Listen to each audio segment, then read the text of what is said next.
এলাকায় কঠিন বর্জ্য পদার্থের সংগ্রহ কেন্দ্র তৈরির বিরুদ্ধে ক্ষোভে ফেটে পড়লেন গ্রামবাসীরা।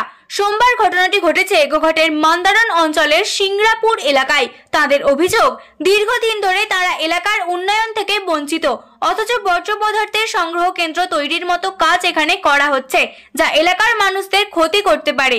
তাদের সাফ কথা, উন্নয়নের সময় তাদের এলাকার কথা কেউ মনে রাখেন না, অথচ বর্জ্য পদার্থ সংগ্রহের সময় তাদের গ্রামকে বেছে নেওয়া হচ্ছে। এটা কখনোই মেনে নেওয়া হবে না। এ বিষয়ে গোঘাটের তৃণমূল শ্রমিক সংগঠনের নেতা স্বরূপ লাহা বলেন, গ্রামের মানুষ এই বিরোধিতা করতে চাননি, তাদেরকে কেউ ভুল বুঝিয়ে এই পরিস্থিতি সৃষ্টি করেছে, কারণ তৃণমূল সরকারের আমলে যথেষ্ট উন্নয়ন হয়েছে। এই গ্রামেতে কোনো উন্নয়নের কাজ হয়নি আজ পর্যন্ত, এবং আমাদের মান্দারণের মধ্যে যে আমাদের এই মান্দারণ অঞ্চলের মধ্যে আমাদের সিংড়াপুর গ্রামেই করতে হবে, আর কোনো গ্রামে হবে না। এইটা কেন? এই জন্য আমরা বিরোধিতা করতে চাইছি। কি হচ্ছে এখানে? কি হচ্ছিল? কি ভাগাড় হচ্ছিল? ভাগাড় মানে গোটা মান্দারণ অঞ্চলের ভাগাড়। আপনারা বাধা দিচ্ছেন মানে কি কারণে? এখানে উন্নয়নের কাজ হোক, কিন্তু এই খারাপ কাজ করতে দেওয়া যাবে না। মানে আমরা এই খারাপ কাজটা আমরা সহ্য করতে পারবো না। গ্রামের মানুষের বক্তব্য। কোন গ্রামের মানুষ? আমাদের উত্তর সিংড়াপুর গ্রামের। আপনার নাম দাদা? হ্যাঁ, আপনার নাম? তন্ময় মন্ডল, সিংড়াপুরের বাসিন্দা। হ্যাঁ। সিংড়াপুর গ্রাম সরকারি অনেক অনুদান থেকে বঞ্চিত, ঠিক আছে, যার জন্য আমাদের যেটা শুনতে পাচ্ছি খাস জায়গাতে এই প্রকল্পটি হওয়ার কথা। কি প্রকল্প? ওই যে কি যেন নোংরা ফেলার প্রকল্প নাকি একটা হচ্ছে, তো সেটা যে গোটা মান্দার অঞ্চলে কোথাও আর পেলো নেই, যে খাস জায়গা শুধু যে এইটাই পেলো। বক্তব্য হচ্ছে আমাদের প্রকল্প হোক, কিন্তু যেখানে সুরক্ষিত, যেখানে বসবাস নেই, মানুষের চাষবাস কম, সেখানে হোক, সেখানে চিন্তা করুন না। পঞ্চায়েত থেকে সেটা চিন্তা করুন। আমরা তো বলেছি আমাদের তো কাজটা করতে আপত্তি নাই, কিন্তু আমরা এই জায়গাটা করবো, সিংড়াপুরে করতে দেবো। আপনারা বিভিন্ন জায়গায় খাস জায়গা আছে, এক গাদা খাস জায়গা আছে, সেখানে করুন না।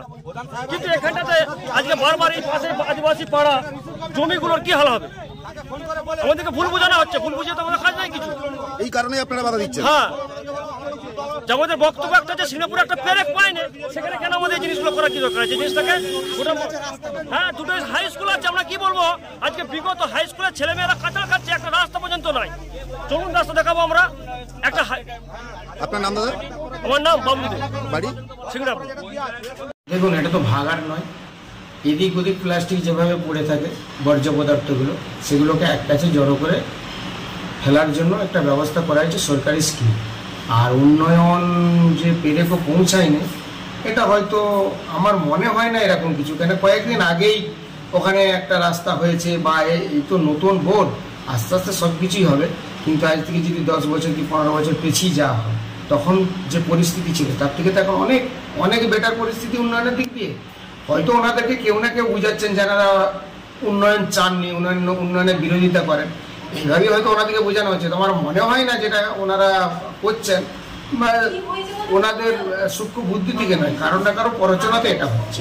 তবে ভাগাড় তো নয়, ওখানে হচ্ছে আমাদের যেটা সরকারের প্রজেক্ট আছে, সেটা হচ্ছে আপনার যেটা বর্জ্য পদার্থ, যেটা দাহ্য পদার্থ, সেটাকে জ্বালিয়ে নষ্ট করা হবে।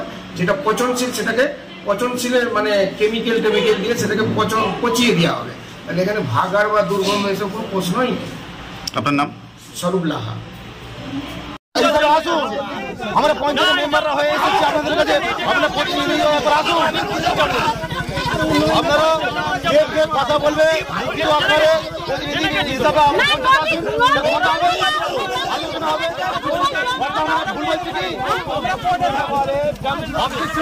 ওইভাবে নয়, আপনারা কথা বলতে চান এই ব্যাপারে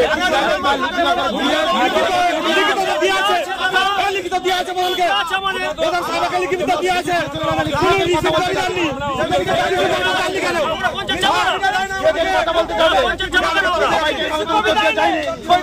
নিউনুর সোফা সেন্টার, এখানে সমস্ত রকম সোফা পাইকারি ও রিটেলে বিক্রয় করা হয়। সমস্ত সোফা নিজস্ব কারখানায় তৈরি করা হয়।